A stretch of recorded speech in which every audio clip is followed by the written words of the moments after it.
I got the juice, juice. Ha. Said I got the. Hey, it's your girl Mimi, and you're watching Still Got the Juice TV. And today, our featured guest is Mr. Famous Living. Hey, Yo, what's the word? What's the word? What's the word? What's the word? How you doing? I'm good. Okay.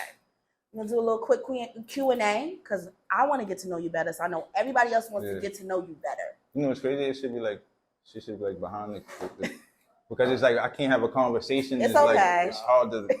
Or. All right.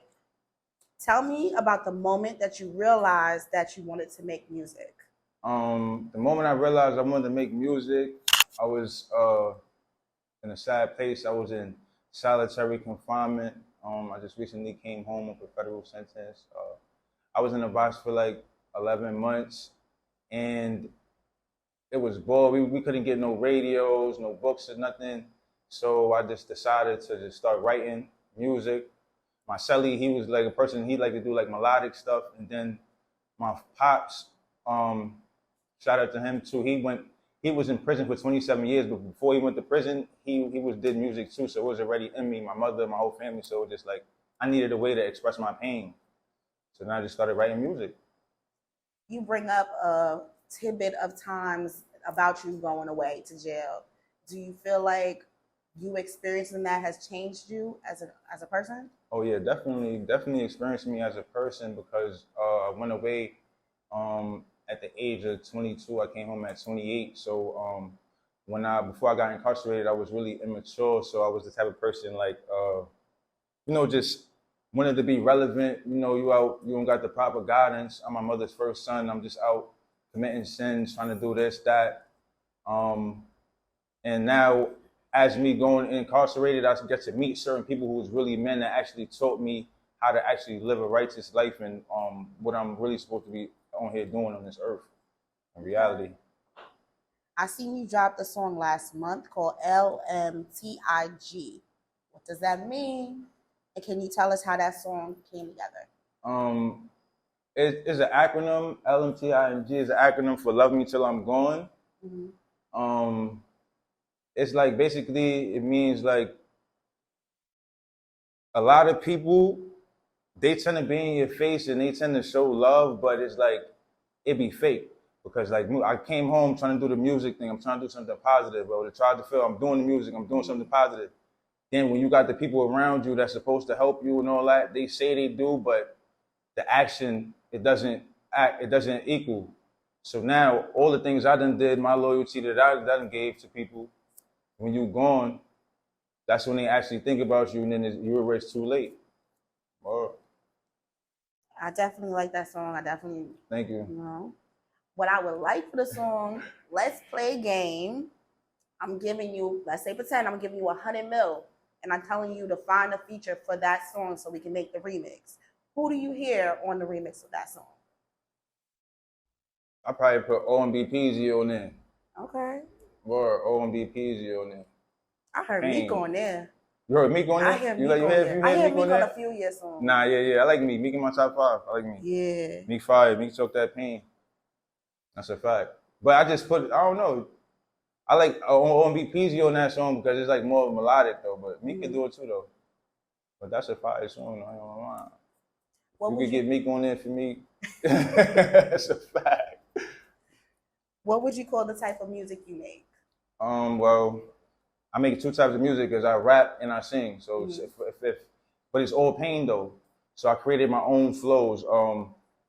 If I'm harmonizing or something, it's called raw pain flow. Mm-hmm. So if I'm rapping, it's reality rap.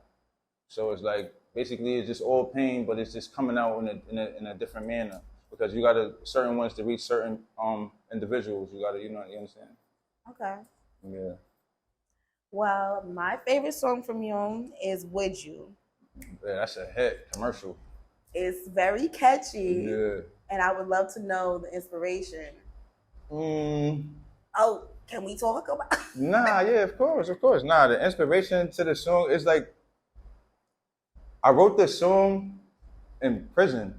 Mm-hmm. So it's like I'm just the type of person that I don't know, my mind could just I didn't write it for nobody in particular or anything. It's just my mind as an artist.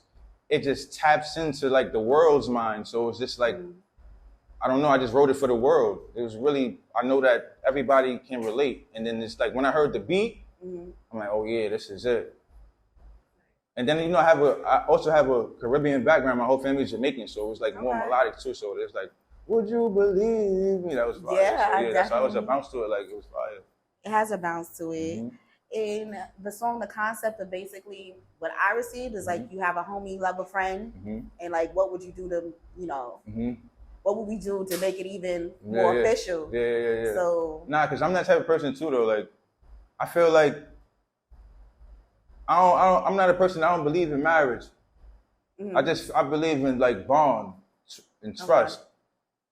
Because marriage is something I figured is man-made. But if we got a bond or a trust and we stand for what we stand for, principles, moral values, we can excel.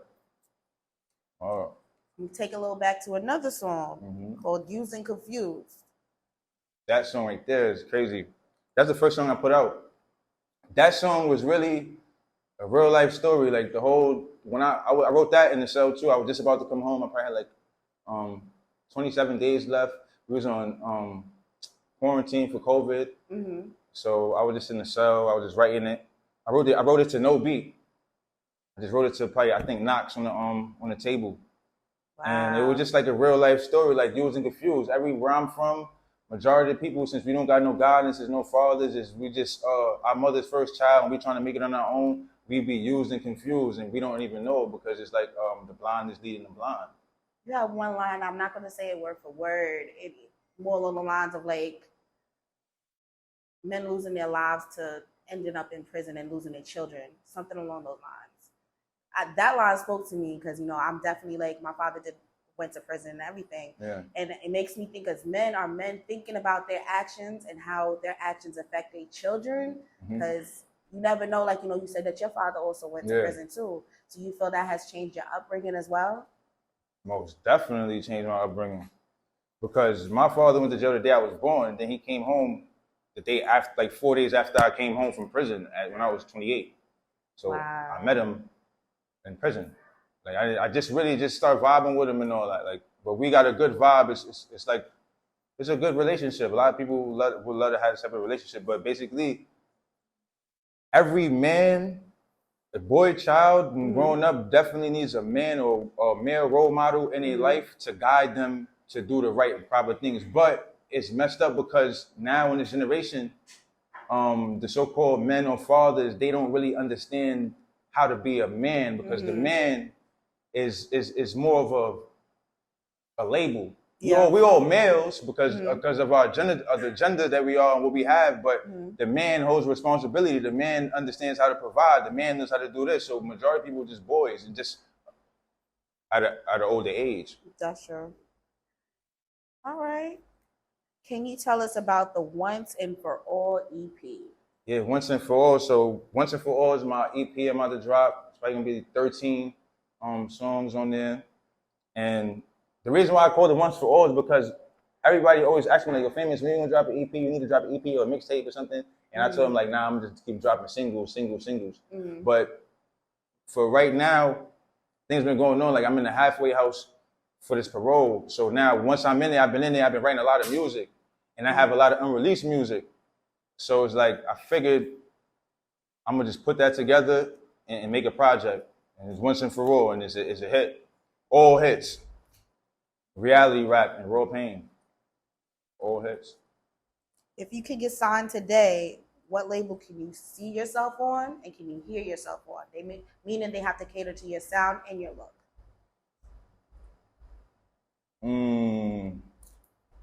That's a good question. If I could get signed today.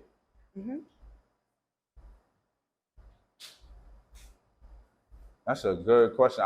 If I could get signed today, because it's crazy. I don't even be thinking about that because I'm an independent person. So it's like I feel like I got the knowledge.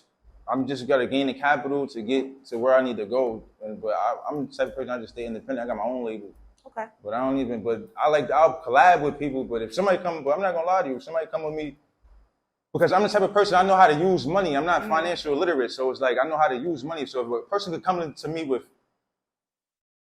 $300,000, $500,000 just to start off, and I know what to do with it to get me to the level where I need to get to.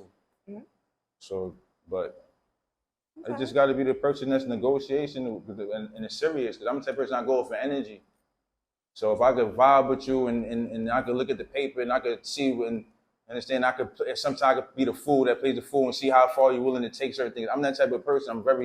So it's like, it's a lot though. But that was a great question. I'm gonna think about that more. You're stepping into fashion. I know that's going to be something that you could also gain more, financial coins with. Second chance clothing. All right. Fire, bro. Basically, second chance clothing. It just came to me because I had another clothing line. My brand is called Modern Brand, MOTOM. It's an acronym: money on top of money, music on top of music, moguls on top of moguls, motivation on top of motivation, and morals on top of morals. I dropped some sweatsuits last year, like the beginning of the year when I first came home. But that's when I was figured out I was doing too much things at one time, so I had to just put it out and just focus on the music. So now it's time where I could do it now, so I'm gonna come out with the second chance. Basically, the second chance is because in prison, in the federal system, you have two laws that came out that's bringing people home. You got the First Step Act and you got the Second Chance Act. The First Step Act is bringing people home that have been in jail for life, 20, 30 years, and they just come home, immediate release. Same thing with the Second Chance Act. Now, the First Step Act is a lot of problems with it now, so there's the Second Chance Act. But I like to put second chance because I feel that everybody needs a second chance. Yeah. So the people will be proud to wear it because they probably needed a second chance at a point in life or something like that. It could resonate with everybody. Okay. You gonna have some lady lines? Yeah, of course. I got lingerie and all that. Sweatsuits, swimsuits, apparel, workout gear. You got all lingerie? that. Yeah. Okay. Yeah, all that. That's a fact. I have to applaud you for being lyrically vulnerable in your music and always making sure that we know your journey as a man and the love that you have for your family. What I would like to know is what piece of advice you would give to your younger self. My younger self is, hey, younger self, whatever you're going to do in your life, make sure you attach your heart and soul to it. That's the only way it's going to fulfill your destiny. That's what I'm going to tell them. Last but not least, what does it mean to still have the juice? Still got the juice. It means a lot to me because, see, me, I'm a lyricist, so words got a lot of different meanings, semantics.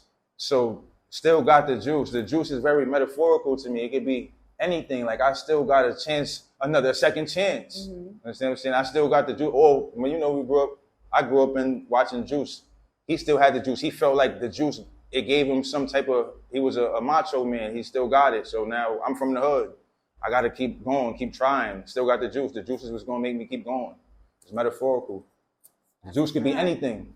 That's a fact. Word. Still got the juice. Thank you, Mr. Favors Living, for coming today. Thank We are you. definitely going to tap in and stay locked in. It's Phoebe signing off at Still Got the Juice TV. Still got the juice. Peace.